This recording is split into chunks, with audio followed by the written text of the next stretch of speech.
विद्यमान आमदारांच्या 16 जागांसोबतच आणखी 4 जागांची मागणी ही भाजपकडनं होताना दिसते। शिंदेंच्या शिवसेनेचाही पारंपरिक जागांवरती दावा सांगण्यास सुरुवात झालेली आहे।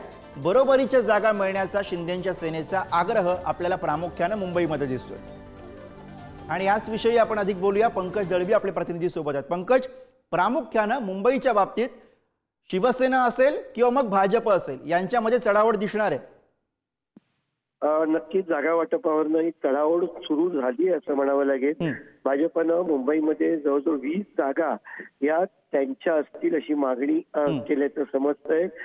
तर एकनाथ शिंदे यांची शिवसेना त्यांच्या ज्या परंपरागत जागा आहेत मुंबईच्या, मग त्याच्यामध्ये मागाटणे असेल, भायखळा असेल, अशा अनेक जागांवरती त्यांनी दावा केल्याचं समजतंय। त्यामुळे जागा वाटपामध्ये कसा तोडगा काढणार हे महत्वाचं आहे। इतके दिवस झाले नुसती त्याच्यावरती प्रतिक्रिया येत आहेत की जागा वाटप केलं जाईल, लवकर डिक्लेअर केलं जाईल, पण अजूनही त्याच्यावरती तोडगा निघत नाहीये आणि त्यामुळे या गोष्टी किंवा हे मुद्दे खूप महत्वाचे असल्याचं यातून सिद्ध होते। बरोबर, धन्यवाद पंकज या सगळ्या सविस्तर माहितीसाठी।